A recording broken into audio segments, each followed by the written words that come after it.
السلام علیکم ورحمۃ اللہ وبرکاتہ۔ وعلیکم السلام ورحمۃ اللہ وبرکاتہ۔ مرحبا مرحبا بعودتکم الى درس الحدیث من جدید، وبارک اللہ فی علمکم وفی عملکم وفی عمرکم وفی کل شیء ما عندکم من اللہ سبحانہ وتعالی، راجین اللہ سبحانہ ان یوفقنا لما یحب ویرضى وان یسهل علینا هذه العلوم والدروس، زادکم اللہ شرفا وعزا ایھا الطلاب الکرام۔ الحمدللہ ثم الحمدللہ، مشکوٰۃ المصابیح کا یہ سلسلہ دروس اور اس کا ایپیسوڈ نمبر 59 ہے، اور اس پر جو مشتمل اور جن احادیث پر یہ آج کا سبق مشتمل ہے اس کا نمبر آپ کے سامنے ریٹن موجود ہے 2699 سے 2713۔ یہ احادیث اسی طرح حسب معمول مناسک الحج کے سلسلے میں یہ حدیث آ رہی ہیں۔ تو دیکھتے ہیں آج کے سبق کے حوالے سے پہلی حدیث جو ہے ہمارے پاس وہ کون سی، براہ راست کتاب سے دیکھتے ہیں، میں آپ سے وہ شیئر کرتا ہوں حدیث۔ یہ حدیث ہے ہمارے پاس 2699 جو حضرت عائشہ رضی اللہ تعالیٰ عنہ سے مروی ہے۔ وہ مرفوع بیان کرتی ہیں عن النبی صلی اللہ علیہ وسلم، اللہ کے نبی صلی اللہ علیہ وسلم نے فرمایا، قول خمسن فواسقو، 5 قسم کے جانور، خمسن فواسقو، فاسق کی جمع فواسق، فاسقہ کی جمع فواسقو، 5 قسم کے جانور جو کہ فاسق یعنی مراد ہے نقصان دہ، شریر اور اسی طرح اذیت ناک، موذی، یقتلنا فی الحل والحرم، جن کو قتل کیا جائے گا حل میں بھی اور حرم میں بھی، یعنی حرم سے باہر بھی اور حرم کے اندر بھی، جب بھی ان میں سے کوئی جانور نظر آ جائے۔ اور وہ کیا ہیں؟ الحیۃ، ایک تو سانپ، والغراب الابقاع، اور دوسرا وہ ابلق کوا، یعنی ابلق اسے کہتے ہیں کہ جس کے جو اوپر سکن ہے اس میں یا پروں میں 2 قسم کے رنگوں، ایک سفید اور ایک سیاہ۔ ایسا کوا، عام کوا کالا جو ہے وہ نہیں، وہ جو عام گھروں میں اڑتے پھرتے ہیں بہت زیادہ تعداد میں، بلکہ اس کی بجائے وہ کوا ذرا جسامت میں بڑا بھی ہوتا ہے اور تھوڑا سا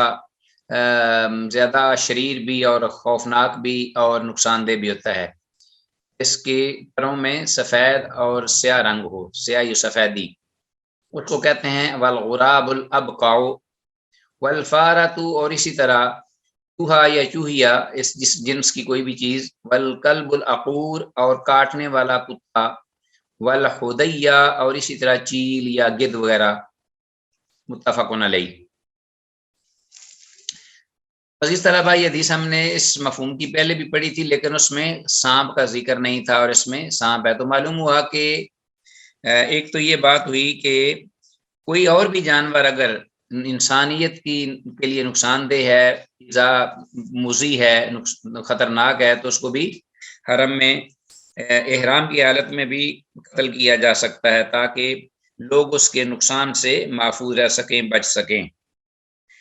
تو الغراب الابقاع کا معنی ابلق کوا، جس میں سفیدی اور سیاہی ملی ہو، اس کو انڈر لائن کیجئے۔ اور اسی طرح جمہور اہل علم کے نزدیک القلب العقور بھی ذکر ہوا ہے، والقلب العقور، کاٹنے یعنی کاٹنے والا کتا، تو جمہور اہل علم کہتے ہیں کہ اس سے مراد ہر حملہ آور چیرنے پھاڑنے والا درندہ مراد ہو سکتا ہے، صرف کتا میں یہ محصور نہیں، جیسے چیتا ہے، شیر ہے، ریچھ ہے اور بھیڑیا وغیرہ ہے، یہ بھی اگر آ جائیں گے تو یہ درندے جب بھی موقع پائیں انسانیت پر حملہ آور ہوتے ہیں اور ان سے جان سے بھی مار دیتے ہیں، تو ان کو ختم کیا جائے گا فوراً۔ اب الفصل الثانی، اسی باب میں دوسری فصل آتے ہیں اس کی طرف۔ 2700 عن جابر رضی اللہ تعالیٰ عنہ ان رسول اللہ صلی اللہ علیہ وسلم قال، جابر رضی اللہ عنہ سے روایت ہے کہ رسول اللہ صلی اللہ علیہ وسلم نے ارشاد فرمایا، لحم الصید لکم فی الاحرام حلال، کہ شکار کا گوشت تمہارے لیے احرام کی حالت میں بھی حلال ہے، ما لم تصیدوہ او یصاد لکم، جب تک کہ ما لم تسیدو تم از خود اس کو شکار نہ کرو یعنی احرام کی حالت میں، او یصاد لکم یا تمہاری ہی خاطر وہ شکار نہ کیا جائے۔ تو عام حسب معمول شکار کیا جانے والا جانور کسی بھی غرض سے اور لوگوں کے لیے جبکہ آپ ذہن میں نہ ہوں، تو جب شکار آ جائے تو آپ سامنے آ جائیں تو پھر اس کے بعد آپ کھا سکتے ہیں۔ ٹھیک ہو گیا جی، احرام کی حالت میں بھی، لیکن کنڈیشن یہی ہے کہ تم نے خود شکار نہ کیا ہو احرام کی حالت میں، اور تمہارے لیے شکار نیت کر کے شکار نہ کیا گیا ہو۔ 2700 اس حدیث کی سند جو ہے بہرحال ضعیف ہے کہ سند میں راوی المطلب نے جابر رضی اللہ عنہ سے نہیں سنا، جیسا کہ امام ابو حاتم الرازی رحمہ اللہ نے وضاحت کی ہے۔ اور اسی طرح اس حدیث کی وضاحت میں مسئلہ سیدنا صعب بن جثامہ رضی اللہ عنہ کی متفق علیہ حدیث میں گزر چکا ہے، وہ قدر ان ڈیٹیل ہم نے سابقہ درس میں اس حدیث کو پڑھا تھا جس میں یہ ان ڈیٹیل قصہ ذکر ہوا ہے کہ جو محرم تھے انہوں نے گوشت کھا لیا، محرم جو تھے لوگ، اور بعد میں رسول اللہ صلی اللہ علیہ وسلم نے انہیں اجازت مرحمت فرما دی، یہ پوچھ کر تسلی کر کے تم میں سے کسی نے شکار پر ابھارا تو نہیں تھا ان کو یا اشارہ تو نہیں کیا تھا، آپ کے لیے وہ شکار لایا گیا تو آپ اس میں سے کھا سکتے ہیں۔ اسی طرح آگے حدیث ہے ہمارے پاس 2702 نبی سعید الخدری رضی اللہ عنہ عن نبی صلی اللہ علیہ وسلم، ابو سعید خدری رضی اللہ تعالیٰ عنہ سے یہ روایت مروی ہے، وہ مرفوع اللہ کے نبی صلی اللہ علیہ وسلم سے بیان کرتے ہیں، یقتل المحرم السبع العادیہ رواه ترمذی وابو داود وابن ماجہ، احرام کی حالت میں محرم جو ہے وہ قتل کر دے گا یا قتل کر سکتا ہے اس کو عام چیرنے پھاڑنے والے درندے کو، کوئی بھی درندہ ہو سکتا ہے، جنگلی درندہ یا کوئی بھی، مثلا کتا بھی درندہ ہی ہے، اگر وہ خونخوار ہو جائے تو بہت ہی خطرناک ہوتا ہے وہ بھی، اور خاص طور پر جنگلی کتا تو بھیڑیے سے کم نہیں ہوتا۔ 2702 یہ حدیث جو ہے، اور اس سے پہلے یہ حدیث جو ہم نے ابھی پڑھی ہے، ہاں 2701 یہ مس ہو گئی تھی، ابو ہریرہ رضی اللہ عنہ سے مروی حدیث، تو اس کو ہم پڑھ لیتے ہیں۔ ابو ہریرہ رضی اللہ عنہ سے مروی عن النبی صلی اللہ علیہ وسلم، وہ اللہ کے نبی صلی اللہ علیہ وسلم سے مرفوع بیان کرتے ہیں کہ الجراد من صید البحر، کہ جو مکڑی ہے یعنی ٹڈی وہ سمندر کے شکار میں سے شمار کی جاتی ہے، رواه ابو داود و ترمذی۔ تو اب اس حدیث میں جو مکڑی ہے، جیسا کہ اس حدیث کے مطابق پہلے اس حدیث کا حکم جو ہے وہ کیا ہے کہ یہ حدیث 2701 ہاں جی یہ ضعیف ہے، یہ حدیث ضعیف ہے اور صحیح بھی ہے۔ یہ حدیث سند میں جو کہ ابو داود کی نمبر 1853 نمبر حدیث ہے، یہ ابو داود میں، سنن نبی داود میں، رواه ابو داود، یہ 1853 حدیث یہ سند کے اعتبار سے حسن ہے، صحیح ہے، جبکہ اسی سنن نبی داود میں ہی یہی حدیث 1854 یعنی جو بعد والی ہے وہ انتہائی ضعیف ہے،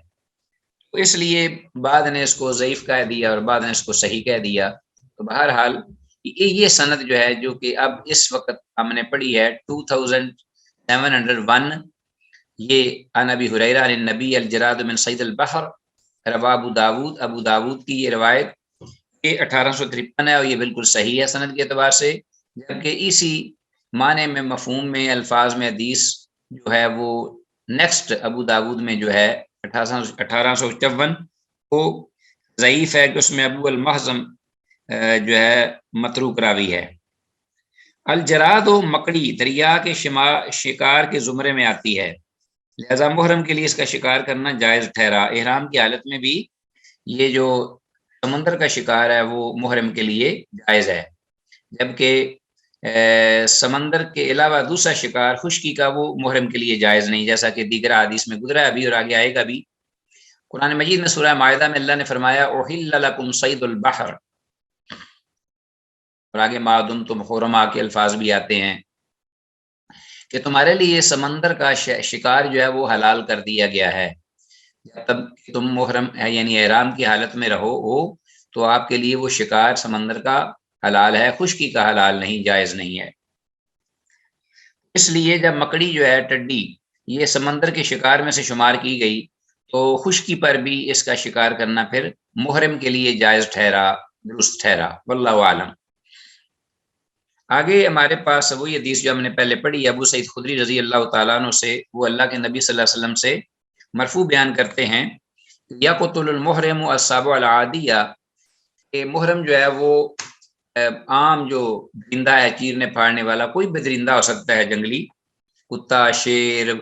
بیڑیا، ریچھ، چیتا یا اس قسم کے جتنے بھی دیگر جانور ہیں، وہ جو کہ انسان پر حملہ آور ہو کر اچانک اسے جان سے مار بھی ڈالتے ہیں، اور کچلی والے درندے ہیں، خون خار ہیں، ان کو محرم جو ہے وہ قتل کر سکتا ہے وہ جب بھی اس کو موقع ملے۔ یہ حدیث جو ہے 2702، اس حدیث کی سند ضعیف ہے، کیونکہ سند میں یزید بن ابی زیاد ضعیف راوی ہے، ہو گیا جی۔ تو یہ 2702 حدیث ذہن میں رکھیے گا، یہ حدیث ضعیف ہے، ٹھیک ہو گیا جی، اس لیے کہ راوی سند میں یزید بن ابی زیاد ہے، اور وہ معروف ہے، آپ جیسے کہ جانتے ہیں، پہلے بھی یہ گزرا ہے کئی بار، اس کے ضعف کے بارے میں محدثین نے ذکر کیا ہے۔ بہرحال جو کچھ اس کے اندر ہے مفہوم، اس میں کوئی اختلاف نہیں کسی کو، کیونکہ اس کی تائید میں صحیح حدیث ہم نے پڑھ لی ہیں۔ کوئی بھی درندہ ہو چیرنے پھاڑنے والا تو محرم کے لیے حرم کی حدود میں بھی اور احرام کی حالت میں بھی اس کو مارنا جائز ہے، بلکہ ضروری ہے بعض دفعہ اگر اس کو بس اس کا اختیار ہے اس کو مارنے پر، اور کوئی آدمی نہیں کسی کو نقصان پہنچا سکتا ہے، تو اس کو ضروری ہے کہ وہ مارے، جیسا کہ نماز کی حالت میں حکم دیا گیا کہ اقتلوا الاسودین، دو سیاہ جانوروں کو، موذی جانوروں کو قتل کر دو، فی الصلاۃ، نماز میں، الحیۃ والاقرب، ایک سانپ اور ایک بچھو۔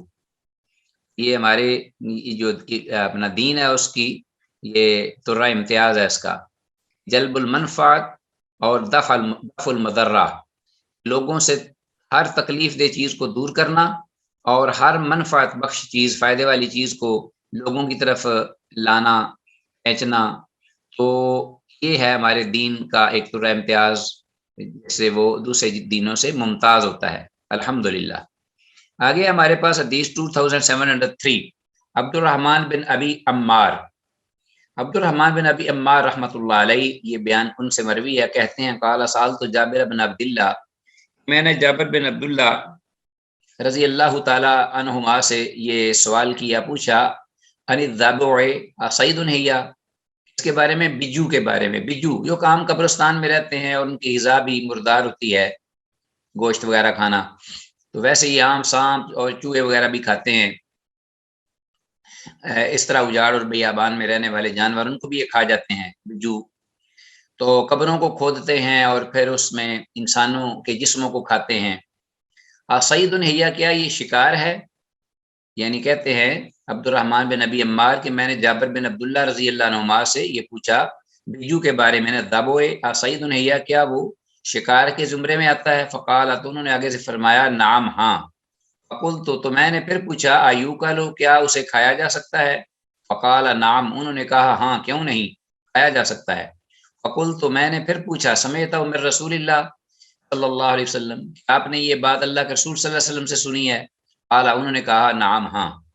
یہ آگے سے جواب، تینوں سوالات کے جواب میں انہوں نے نعم کہا۔ رواه الترمذی والنسائی والشافعی وقال الترمذی هذا حدیث حسن صحیح۔ تو عزیز طلبہ، یہ 2703 یہ حدیث جو ہے، یہ حدیث سند کے اعتبار سے صحیح ہے، اور حدیث میں لفظ الذبع کا مطلب ہے بجو، اس کو انڈر لائن کیجئے۔ امام شافعی رحمہ اللہ کے ہاں بجو حلال ہے، کیونکہ وہ آپ جانتے ہیں کہ وہ امام شافعی کے نزدیک سمندری ہر جانور جو سمندر میں رہ سکتا ہے یا رہتا ہے وہ حلال ہے ان کے لیے، ان کے نزدیک، تو بلا کسی تمیز کے اور فرق کے جانوروں میں۔ امام ابو حنیفہ رحمہ اللہ کہتے ہیں کہ یہ بجو جو ہے یہ دو دانت والا کچلی والا درندہ ہے ایک قسم کا، دوسرے درندوں کی طرح یہ حرام ہی ہوگا، کیونکہ یہ عموماً مردار کھاتا اور گوشت کھاتا ہے۔ تو اب عزیز طلبہ، حلت و حرمت کا معاملہ آ گیا اماموں کے درمیان اختلاف کا، تو حلت و حرمت میں احتیاط اسی میں ہوتی ہے کہ جو بات ہو تعرض آ جائے تو اس سے اجتناب میں احتیاط ہے۔ جب آپس میں حلت و حرمت کے بارے میں اختلاف ہو جائے تو اس کو چھوڑ دینا زیادہ بہتر ہوتا ہے، اس سے بچ جائے اجتناب بہتر ہوتا ہے، کیونکہ جی عزیز طلبہ، ہم یہ حدیث پڑھ رہے تھے 2730 اور اس کی اسنادی حیثیت اور اس کے کچھ فوائد کے بارے میں۔ تو جیسا کہ میں نے کہا کہ امام ابو حنیفہ رحمہ اللہ کے ہاں کہ وہ 2 دانت والا درندہ ہی ہے بجو، تو دوسرے درندوں کی طرح یہ حرام ہی ہوگا۔ تو جب حلت و حرمت میں آپس میں اختلاف ہو جائے تو احتیاط اسی میں ہوتی ہے کہ اس چیز سے اجتناب برتا جائے۔ احتیاط کا اقرب تقاضا یہی ہے، جیسا کہ عام تک یہ قاعدہ ہے حدیث رسول صلی اللہ علیہ وسلم میں بھی کہ دع ما یریبک الی ما لا یریبک، کہ وہ چیز جو تجھے شک میں ڈالے اس کو چھوڑ دے اور جو یقینی ہے اس کو اختیار کر لے۔ 2730 اور اس کے بعد ہم آتے ہیں نیکسٹ حدیث کی جانب۔ 2704 جابر رضی اللہ عنہ سے روایت ہے، قال وہ کہتے ہیں سالت رسول اللہ صلی اللہ علیہ وسلم عن الضبع، میں نے رسول اللہ صلی اللہ علیہ وسلم سے پوچھا بجو کے بارے میں، قال تو آپ نے فرمایا وہ صید، کہ وہ شکار ہے، وَيَجْعَلُ فِيهِ كَبْشًا إِذَا أَصَابَهُ الْمُحْرِمُ، وہ شکار ہے، شکار کا جانور ہے، اور اگر محرم احرام والا اگر اس کو پا لے یعنی اس کو شکار کر لے تو اس کے بجائے اسے ایک مینڈا جو ہے وہ فدیے کے طور پہ دینا ہوگا۔ تو جیسا کہ رکاوٹ ہے نا کہ خشکی کا جانور جو ہے وہ اس کو محرم جو ہے وہ شکار نہیں کر سکتا، تو اب وہ اگر کوئی کر لے اس بجو کو شکار محرم احرام کی حالت میں، تو رسول اللہ صلی اللہ علیہ وسلم نے فرمایا کہ اس کی مثل ایک فدیہ یعنی جانور جو ہے وہ ذبح کرنا ہوگا، یعنی ایک مینڈا وغیرہ۔ تو یہ حدیث جو ہے نا سند کے اعتبار سے صحیح ہے۔ آگے آتے ہیں، نیکسٹ حدیث ہے 2705 عن خزیمہ بن جزی، خزیمہ بن جزی رضی اللہ تعالیٰ عنہ سے یہ روایت ہے، قال وہ کہتے ہیں سالت رسول اللہ صلی اللہ علیہ وسلم عن اکل الضبع، کہ میں نے رسول خدا صلی اللہ علیہ وسلم سے پوچھا بجو کے کھانے کے بارے میں۔ انہوں نے پوچھا آپ صلی اللہ علیہ وسلم سے، قال آپ نے فرمایا ابا یاکل الضبع احد، کیا بجو بھی کوئی کھا سکتا ہے؟ یعنی آپ نے یہ جواب ہاں یا نہ میں نہیں دیا، بلکہ فرمایا کیا بجو کو بھی کوئی کھا سکتا ہے؟ وسالت عن اکل الذئب، اور اسی طرح میں نے آپ سے پوچھا بیڑیے کا گوشت کھانے کے بارے میں، تو قالا آپ نے وہی فرمایا اوا یاکل الذئب احد فی خیر، کیا بیڑیا جو ہے اس کو بھی کوئی کھا سکتا ہے؟ کوئی صاحب ایمان، کیا کوئی صاحب ایمان بیڑیا بھی کھاتا ہے؟ تو معلوم ہوا کہ دونوں جو ہیں یہ اس حدیث کے مطابق یعنی یہ جائز نہیں یہ کھانا ان کو۔ رواه ترمذی وقال لیس اسناد بالقوی، امام ترمذی نے اسے روایت کیا اور کہا کہ اس کی جو اسناد یعنی سند ہے وہ مضبوط نہیں ہے اس حدیث کی۔ 2705 تو اس حدیث کی سند ضعیف ہے اور سند میں راوی عبد الکریم بن ابی المخارق ضعیف راوی ہے، اس وجہ سے اس کو ضعیف قرار دیا گیا۔ تو پہلی حدیث میں جو ضبع ہے اس کو بجو کو شکار خشکی کا کہا گیا ہے، اور یہ بھی کہا گیا کہ اگر کوئی شکار کرے گا محرم تو وہ حدیث اس بات پر دلیل ہے۔ تو یہ حدیث جو ہے جس میں روکا گیا ہے بہرحال سند کے اعتبار سے یہ پائے سے ثبوت کو نہیں پہنچتی، واللہ عالم۔ آگے ہمارے پاس حدیث الفصل الثالث، باب میں تیسری فصل سلسلے میں 2706 عن عبد الرحمن بن عثمان التیمی، عبد الرحمن بن عثمان تیمی رحمہ اللہ یہ بیان کرتے ہیں، ان سے روایت ہے، قال وہ کہتے ہیں کننا ما طلحہ بن عبید اللہ، میں طلحہ بن عبید اللہ رضی اللہ عنہ کے ساتھ تھا، ونحن حرم اور ہم احرام کی حالت میں تھے، فاہدی لہ طیر اور جو طلحہ تھے انہیں ایک پرندہ جو ہے وہ ہدیہ کے طور پہ دیا گیا، یعنی پرندہ شکار کر کے انہیں اس کا گوشت ہدیہ کے طور پہ دیا گیا۔ وطلحہ تو راقد، اس حال میں کہ طلحہ جو تھے جنہیں ہدیہ پہ دیا گیا تھا وہ اس وقت سو رہے تھے، تو ہم نے کیا کیا فمنا من اکلا ومنا من تورع، ہم میں سے جو محرم تھے احرام کی حالت میں ان میں سے کوئی تو وہ تھے جس نے ان کو کھا لیا، ومنا من تورع اور کچھ وہ تھے جنہوں نے اس سے پرہیز کی، دور رہے کہ ہم نے احرام باندھا ہوا ہے، پتہ نہیں یہ کس قسم کا شکار ہے، ہمارے لیے جائز ہے کہ نہیں۔ فلما استيقظ طلحہ، تو پھر جب طلحہ خود جو ہیں وہ بیدار ہوئے، وافق من اکلہ، تو انہوں نے اس بات کی موافقت کی جس نے اس کو کھا لیا ہوا تھا۔ تو کھانے والے کی انہوں نے موافقت کی کہ اس نے صحیح کیا ہے، اور ساتھ یہ بھی فرمایا قال فاکلنا مع رسول اللہ صلی اللہ علیہ وسلم کہ ہم نے اسے اللہ کے رسول صلی اللہ علیہ وسلم کے ساتھ کھایا تھا۔ تو 2706 یہ حدیث ہے۔ تو حدیث میں الفاظ راقد ان کا مطلب ہے سونے والا۔ نیا باب ہے ہمارے اس درس کے سلسلے میں ابھی، باب الاحصار و فوت الحج، کہ حج سے روک لیے جانے اور حج کے مس ہو جانے یعنی فوت ہو جانے کا بیان، رہ جانے کا بیان، حج کے رہ جانے کا بیان، اور حج سے روک لیے جانے، کوئی حج کے لیے جا رہا ہے تو راستے میں کوئی درندہ یا کوئی دشمن یا کوئی اور قانونی رکاوٹ یا کوئی بیماری اس کو روک لیتی ہے، تو اس میں کیا حکم ہے شرعی، کیا کرے وہ احرام کی حالت میں۔ پہلی فصل الفصل الاول، اس میں 2707 حدیث ہمارے پاس عبداللہ بن عباس رضی اللہ عنہما کی ہے۔ قال کہتے ہیں قد احصر رسول اللہ صلی اللہ علیہ وسلم، کہ اللہ کے رسول صلی اللہ علیہ وسلم کو بھی روک دیا گیا تھا۔ کب روک دیا گیا تھا؟ عمرے سے، یعنی حدیبیہ کے سال سن 6 ہجری میں، جب آپ 1400 یا کم و بیش 1500 صحابہ کے ساتھ رضوان اللہ علیہم اجمعین عمرہ کے لیے تشریف لے گئے۔ فحالہ کر اسو، تو آپ صلی اللہ علیہ وسلم نے وہاں کیا کیا کہ جب آپ کو روک دیا گیا عمرے سے تو آپ نے اپنا سر منڈوایا، حلق کیا، وجامع نساءہ، اور اپنی جو عورتیں تھیں یعنی امہات المؤمنین ان سے آپ نے صحبت بھی فرمائی، صحبت کی آپ نے، اور ونحر ہدیہ، اور آپ صلی اللہ علیہ وسلم نے اپنی جو قربانی تھی، قربانی کے جانور انہیں قربان کیا،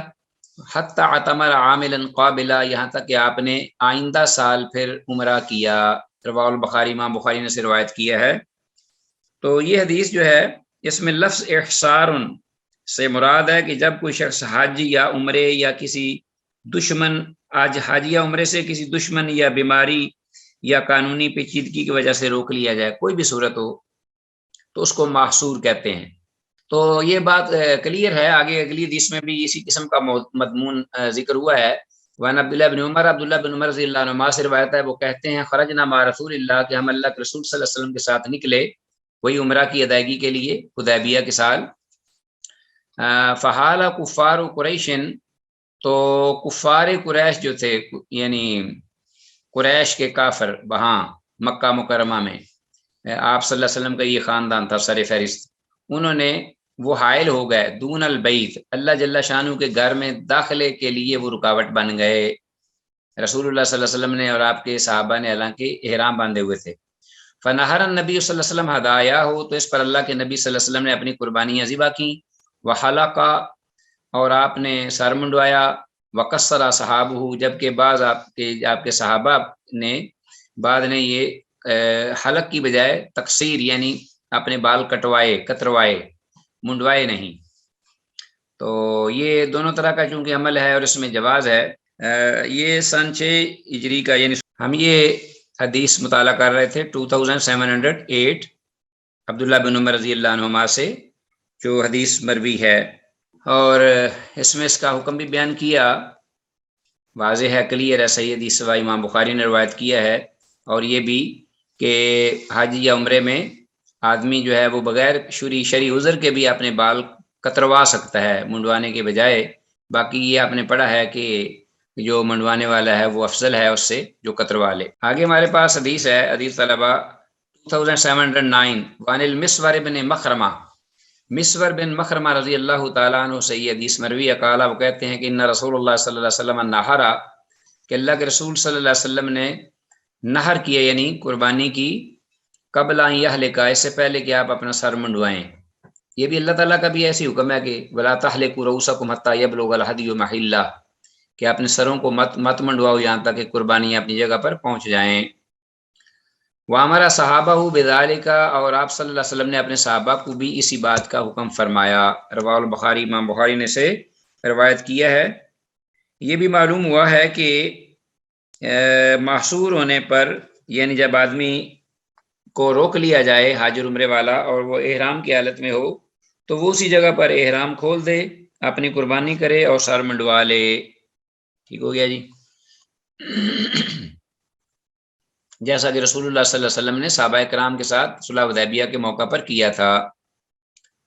آگے ہمارے پاس حدیث 2710 عبداللہ بن عمر رضی اللہ عنہ سے انہ قال، عبداللہ بن عمر رضی اللہ عنہ سے یہ روایت ہے کہ انہ قال، انہوں نے کہا کہ الیسا حسبکم سنت رسول اللہ، کیا لوگوں، کیا تمہیں اللہ کے رسول صلی اللہ علیہ وسلم کی یہ طریقہ یا سنت کافی نہیں ہے؟ ان حبسا احدکم عن الحج، کہ جب تم میں سے کوئی ایک جو ہے وہ حج ادا کرنے سے روک لیا جائے، طواف بالبیت، اسے چاہیے کہ وہ بیت اللہ کا طواف کر لے، وبالصفا والمروہ، اور صفا و مروہ کی سعی کر لے، ثم حل من کل شیء، تو پھر وہ ہر چیز سے حلال ہو جائے، یعنی اس کا جو بیت اللہ کا طواف ہے اور صفا مروہ یا جو بھی وہ عمل یا منسک اس کے حج اور عمرہ کے ادا کر سکتا کر لے، اور جو رہ جائیں وہ رہ جائیں، اور اسی وقت ہی شرعی عذر کی بنا پر وہ حلال ہو جائے، احرام کو اتار دے، حتی یحج عاما کاملا قابلا، یہاں تک کہ وہ حج ادا کرے آئندہ سال، فیہدی او یصوم ان لم یجد ہدیا، تو پھر وہ اس کے بدلے میں کیا کرے، ایک قربانی جانور قربانی کرے، یا پھر یہ ہے کہ وہ روزے رکھے، اگر وہ قربانی کا جانور نہ پائے تو وہ پھر روزے رکھ لے، جیسا کہ روزے 3 روزوں کا ذکر ہوا ہے۔ رواہ البخاری سے امام بخاری نے روایت کیا ہے 2710۔ اور اگر حج عزیز طلبہ فرضی ہے اور عمرہ یا حج دونوں نظر کے ہیں، یعنی ایسے حج فرضی ہے نفلی نہیں، جو کہ ادا کرنے والا ہے اور روک دیا گیا ہے، یا عمرہ جو ہے وہ نظر کا ہے یا حج نظر کا ہے، دونوں ضروری ہیں کرنا، تو پھر ظاہر ہے کہ آئندہ سال ان کی قضا کرے گا۔ اور اگر نفل ہیں تو یعنی حج نفلی ہے، آگے پہلے فرض کیا ہوا ہے، یا عمرہ بھی نفلی ہے، اصل عمرہ کیا ہوا ہے، تو امام شافعی اور امام مالک اور اکثر اہل علم ان کے ہاں قضا ضروری نہیں، تو ٹھیک ہو گیا جی، ان کے ہاں قضا ضروری نہیں ہے۔ اگر حج فرضی ہے اور عمرہ نظر کا ہے یا دونوں نظر کے ہیں، تو پھر قضا اس شخص پر ہوگی جو اپنا حج یا عمرہ لذت اٹھانے کے لیے توڑ ڈالے، مگر جو روک دیا جائے وہ احرام کھول دے اور قضا نہ کرے۔ سمجھ آ رہی بات کی؟ وہ کہتے ہیں جو اس قائل ہیں کہ وہ انہیں حج آئندہ سال کرنا ہوگا، اس کو حج آئندہ سال کرنا ہوگا تبھی کہ اگر اس نے حج اور عمرہ جو ہے وہ فرضی تھا یا نظر کے تھے دونوں، حج بھی اور عمرہ بھی، تو وہ روک لیے گئے اور انہوں نے اس کو، یا روکے جانے کے بغیر انہوں نے اس کو توڑ دیا ہے، تو پھر وہ آئندہ سال کرے۔ اگر شرعی عذر کی بنا پر ہے تو پھر اس پر وہ اپنا ضروری نہیں ہے کہ وہ حج کرے، اور اس طرح وہ احرام کھول دے گا روکا جانے والا اور قضا نہ کرے۔ اور اگر ہدی حرم بیچ سکتا ہو تو وہاں ہدی جو ہے جانور جو ہے وہاں بیچ دے، اور نہر ہونے تک اپنا احرام نہ کھولے، واللہ عالم۔ تو حدیث آئندہ اگلی پڑھتے ہیں، یہ ائمہ کا اختلاف ہے سلسلے میں۔ 2711 عائشہ رضی اللہ تعالیٰ عنہ سے روایت ہے، قالت، وہ کہتی ہیں، دخل رسول اللہ صلی اللہ علیہ وسلم علی زباعۃ بنت زبیر، کہ وہ آئے، یعنی رسول اللہ صلی اللہ علیہ وسلم زباع بنت زبیر کہ ہاں اللہ کے رسول صلی اللہ علیہ وسلم زباع بنت زبیر رضی اللہ عنہا کے پاس تشریف لائے، فقال اللہ، تو آپ نے ان سے فرمایا، لعلک اردت الحج، شاید کہ تم نے حج ادا کرنے کا ارادہ کیا ہے۔ قالت، کہنے لگی، واللہ ما اجدنی الا وجعتا، کہنے لگی کہ اللہ کی قسم، ما اجدنی الا وجعتا، میں نہیں پاتی اپنے آپ کو مگر تکلیف میں، یعنی بیماری میں۔ مطلب یہ ہے کہ شاید بیماری کی وجہ سے میں حج نہ کر پاؤں، لیکن حج کرنے کی میری چاہت، خواہش، ارادہ تھا۔ فقال اللہ، تو آپ صلی اللہ علیہ وسلم نے انہیں کہا، فرمایا، حجی، کہ تم حج ضرور کرو، واشترطی، اور نیت جو ہے وہ مشروط کر لو، یعنی نیت کر لو شرط والی، اور حج کرو، اور قولی، اور کیسے کرو، کیسے کہو، تلبیہ پڑھتے ہوئے یا حج کی نیت کرتے وقت کہو یہ الفاظ، اللہم محلی حیث حبستنی، کہ اے اللہ میرے حلال ہونے کی جگہ وہی ہوگی جہاں تو مجھے روک لے گا، یعنی جہاں کوئی شرعی عذر آئے گا، جہاں میرا بس اور اختیار نہیں ہوگا، میں تو حج کے لیے جاؤں گی، تلبیہ بھی پڑھوں گی، نیت بھی کروں گی،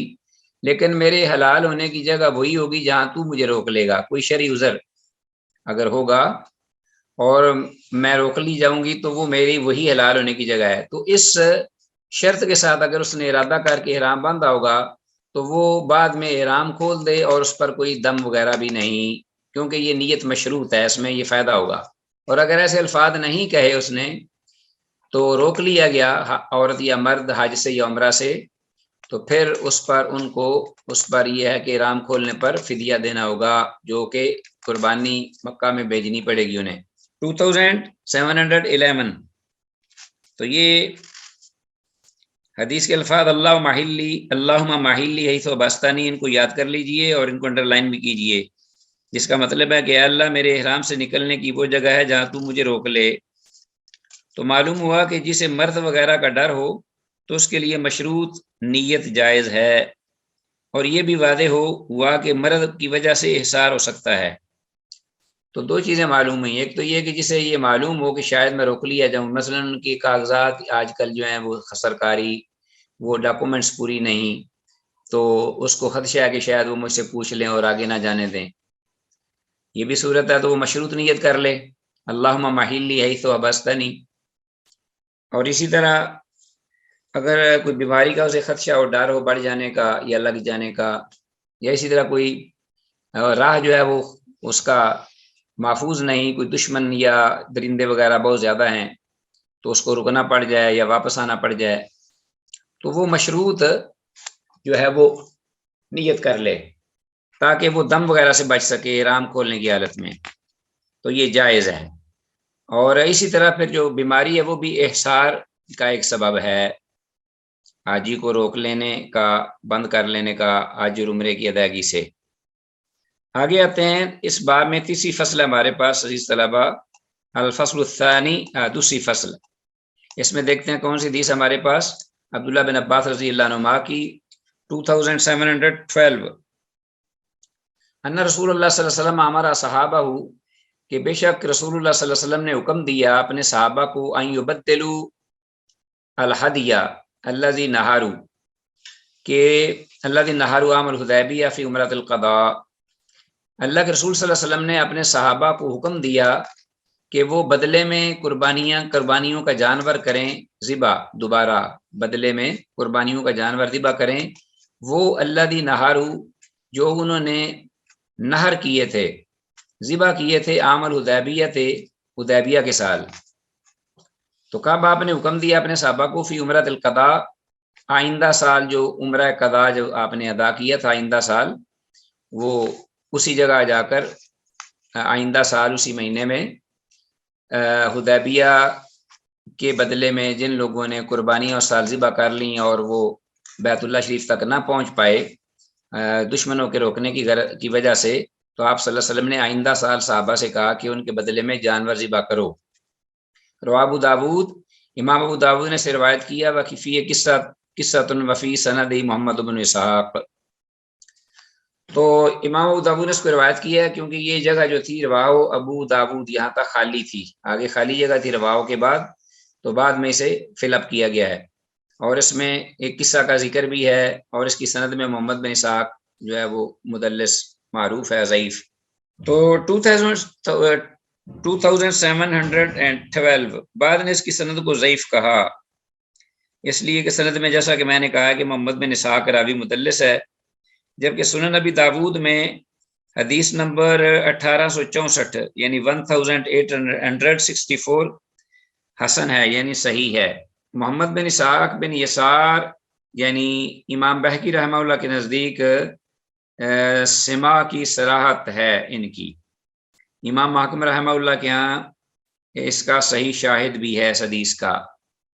تو بہرحال وہ کہتے ہیں کہ یہ حدیث تقریباً صحت کے اعتبار سے زیادہ قریب ہے صحت کے بنسبت ضعف کے. سمجھ آگی بات کی، واللہ عالم. عبداللہ بن عباس رضی اللہ عنہ سے یہ اثر بھی منقول ہے کہ قضا اس شخص پر ہوگی جو اپنا حج یا عمرہ لذت اٹھانے کے لیے توڑ ڈالے، یعنی تھک گیا ہے اور کہہ رہا ہے جی نہیں میں پھر سے ہی میں دوبارہ ادا کر لوں گا، اب میرے اندر سکت نہیں ہے، یہ تھکاوٹ ہو گئی ہے، یا میں آرام کرنا چاہتا ہوں، ریسٹ کرنا چاہتا ہوں، تو وہ اس کو پورا نہ کرے اور توڑ ڈالے، اس پر قضا ہے. مگر جو شرعی اعتبار سے روک دیا جائے تو اس کے لیے جائز ہے کہ وہ اسی وقت اس جگہ احرام کھول دے جہاں اس کو روک لیا گیا ہے شرعی عذر پر، اور قضا نہ کرے۔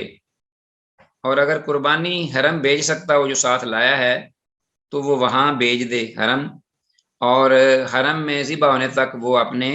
نہ احرام کھولے نہ بال مونڈے۔ اور اگر وہاں حرم میں نہیں بھیج سکتا تو وہیں اسی جگہ پر ہی اپنی قربانی کو قربان کر کے تو اب اپنا جو ہے احرام بھی کھول لے، بال بھی کٹوا لے اور احرام بھی کھول لے، جیسا کہ رسول اللہ صلی اللہ علیہ وسلم نے حدیبیہ کے موقع پر کیا تھا۔ واللہ عالم۔ آگے حدیث نمبر ہمارے پاس 2713، وعن الحجاج بن عمر الانصاری، یہ حجاج بن عمر الانصاری رضی اللہ تعالیٰ عنہ سے یہ روایت مروی ہے۔ قال، وہ کہتے ہیں کہ قال رسول اللہ صلی اللہ علیہ وسلم، کہ رسول اللہ صلی اللہ علیہ وسلم نے ارشاد فرمایا، من، وہ شخص، ہر اس میں شامل ہے، ہر کوئی عورت مرد سب، جو بھی من کسرا، جس کی ہڈی توڑ دی جائے، یعنی ہڈی ٹوٹ جائے، جس کی کوئی حادثہ ہو جائے ناگہانی، کوئی گر پڑے کہیں سے، چوٹ لگ جائے، ہڈی ٹوٹ جائے، اور وارے جائے یا وہ لنگڑا ہو جائے دوران سفر، فقط حلہ، تو وہ اس کے پاس یہ عذر اس کے حلال ہونے کے کافی ہیں۔ یہ ظاہر ہے کہ ایک شرعی عذر ہے اور اب اس کو کنٹینیو نہیں رکھ سکتا اس حاجی عمرے کے سفر کو، تو وہ حلال ہو جائے۔ وعلی الحج من قابل، اور اس پر حج ہوگا آئندہ سال۔ رواه ترمذی و ابو داود و النسائی و ابن ماجہ و الدارمی وزاد ابو داود،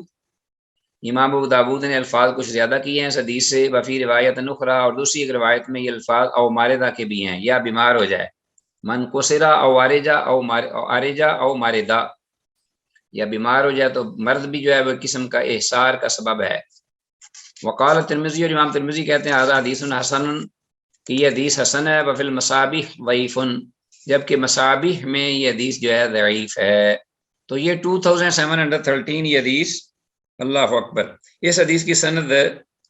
تحقیق کے بعد معلوم ہوا کہ صحیح ہے، تحقیق کے بعد یہ سند صحیح ہے۔ اچھی، اس کی سند صحیح ہے۔ حدیث میں لفظ عارضہ کو انڈر لائن کیجیے، اس کا مطلب ہے جو لنگڑا ہو گیا۔ جمہور اہل علم نے حدیث میں اس حج کو فرضی حج پر محمول کیا ہے،